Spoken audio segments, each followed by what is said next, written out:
How to grind the Hawker line of the British aviation tech tree. In Warthunder Air Realistic Battle. Hawker Engineering was formed in 1920 by Harry Hawker and Tom Sopwith after the bankruptcy of the Sopwith Aviation Company. In 1933 the company was renamed Hawker Aircraft and later became the Hawker Siddeley Group. In Warthunder, the Hawker designs start with the Fury and Nimrod biplanes. Next are the Hawker Hurricane variants, then the powerful Typhoon and Tempest. There is the Hawker Sea Fury, which ends the company's propeller-driven designs. Hawker entered the jet age with the Sea Hawk, designed the beautiful Hawker Hunter, the brilliant VTOL Harrier, and finally, the Blackburn-turned-Hawker, Buccaneer. Sopwith was known for attractive and functional aircraft in World War I, which could be adapted to other roles. Hawker continued this trend when Sidney Cam designed the Hawker Hart, a two-seat light bomber. The airframe was extended to the Hawker Demon fighter, the tropicalized Hind, the Naval Osprey, and the Army Cooperation Audax. Next, Hawker produced the Fury and Nimrod fighters for the Air Force and Navy. Cam had settled on a sleek design of tubular steel, powered by a Rolls-Royce V12 engine, with aluminium around the cowl and the fuselage fabric. The next innovation in aircraft design was the cantilever monoplane. Sidney Cam designed a monoplane version of the Hawker Fury. After two failed iterations, he came up with the Hawker Hurricane. He added retractable landing gear, the power of the Rolls-Royce Merlin, but stuck with existing manufacturing techniques including a fabric-covered fuselage. This made the Hurricane easy to manufacture and repair, but meant that the airframe was not extensible like the Spitfire. The Hurricane was obsolete by 1941, but Sidney Cam was not concerned. Before the Hurricane was in production he had designed the Hawker Typhoon. He built it around the 24-piston Napier Sabre engine with a two-stage supercharger. Unfortunately, the Napier Sabre was plagued with poor quality until 1944, when finally, it was producing a reliable 2,400 horsepower in the Typhoon and Tempest. The Typhoon had a thick wing. This meant the Tiffy could be loaded up with rockets, bombs, fuel, and cannon ammunition. Since the thick wings and Napier Sabre were giving high-altitude performance issues, the Typhoons quickly slotted into the role of low-level fighter bombers. Cam reduced the wing's thickness in the Tempest to close this design gap, but it didn't matter. By 1944 the Typhoon had a reputation for strafing, bombing, and rocketing anything that moved.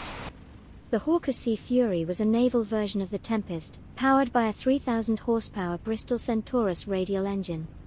Ready for service in 1947, the Royal Navy bought the aircraft to replace its muddle of Seafires and Lend-Lease Corsairs. Australia, Canada, and the Netherlands were getting into the aircraft carrier ownership game, and bought the Sea Fury to populate their new small carriers. 4 of these carriers would see service in the Korean War, with the Sea Fury even bagging a MiG. The carriers were Britain's HMS Glory, HMS Theseus, HMS Ocean, and Australia's HMAS Sydney.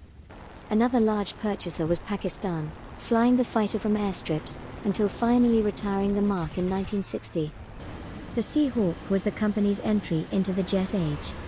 This started as a Sea Fury with a jet engine, but over iterations, improved into a reasonably competitive straight-wing early jet, powered by the Nene engine. The Sea Hawk was quickly obsolete as wing design and jet engine technology improved. Again, Sidney Cam was not worried. He was already working on the Hawker Hunter, a swept-wing design using the powerful Avon engine. An early prototype of the Hunter promptly broke the world airspeed record, reaching 727 miles per hour. The Hunter is a pretty aircraft built for the Cold War, where interceptors once again have to catch bombers that are capable of similar speeds.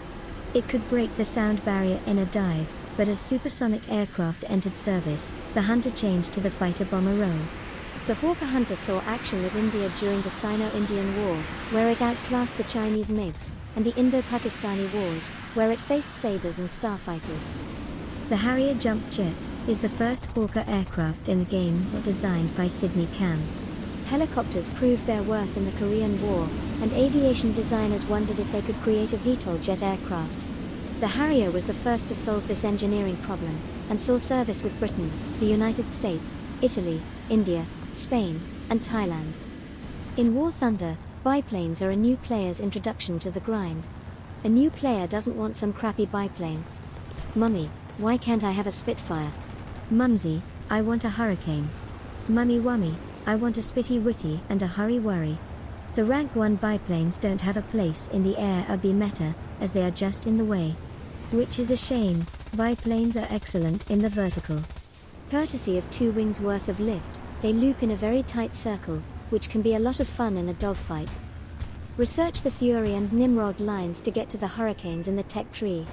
The game has 5 variants, with a mix of Browning machine guns, Hispano cannons and 40mm tank busters. The Sea Hurricane at 2.0 BR, and the Hurricane Mark I at 2.3 BR, are the ones you want to play in Air RB. The Hispano cannoned Hurry struggles at 3.0 BR, and the tank-busting Mark IV Hurry is useless. Mummy, can the Hurricane Mark IV even meme? No son, it can't. The Typhoons are after the RAF Hurricanes on the tech tree. There is the Cardor Tiffy with 12 Browning machine guns at 2.7 BR, and then, the Typhoon Mark 1B, complete with 4 Hispano cannon, and a thick wing that can carry bombs, rockets, warm beer, and 2,000 pounds of explosive black pudding. The Typhoon absolutely owns at 4.3 BR. It shouldn't. But it does. It is powerful at low altitude. The Hispanos actually work on the Tiffy and pack a punch. The thick wing makes it maneuverable. Mommy, can I pwn a Focke-Wulf 190? Yes son, and type EZ when you win. The Tempests follow on from the Typhoon. The Sea Fury is in the naval line though. To get the Sea Fury you have to grind through the Sea Fires, which is, well, a grind, and not much fun. The Tempests and Sea Fury play the same. They are in the Supercrop category, where they are well placed. Once spaded, they fit the Supercrop meta well, as they are powerful, fast, and well armed. The one caveat to this is the Tempest with 2 Vickers 47mm cannon.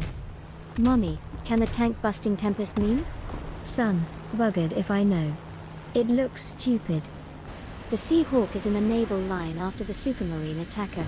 This is a soul-destroying grind. Sydney Cam commented, Oxy? Snippet? If you must play the Sea Hawk, buy the German premium with Sidewinder missiles. Hitting the Hawker Hunters requires grinding through the Vampire and Venom, unless you want to buy the premium FGA-9. The Hunters are in a jolly bad spot. They are caught in BR compression. The Hunter F1 does not have missiles and faces supersonic jets. Yikes. The Hunter F6 has SRAM missiles, but since it fights at top tier, you may as well fly the Phantom instead. The Harriers are a better choice than the Hunters. They get an airborne start, and are armed with the AIM-9G Sidewinder. So how should you grind the Hawker line? Most new players will research to the Hurricane in the arcade game mode. The Battle of Britain Hurricanes are fun, but the Stars of Britain Rank 2 are the Spitfires. The standout in the Hawker line is the Typhoon Mark 1B. It owns good Lee. Grind the Hurricane line for the Tiffy, and then the Tempest. These are fun aircraft that fit the meta well and are competitive. As of version 2.9 of Warthunder, the Hunters don't have a place in the Air Bay meta. Skip them, for the Harrier or the Phantom. Mummy, will Santa bring me a Typhoon for Christmas? Yes son, start grinding, so Santa knows you spade your vehicles like a good boy.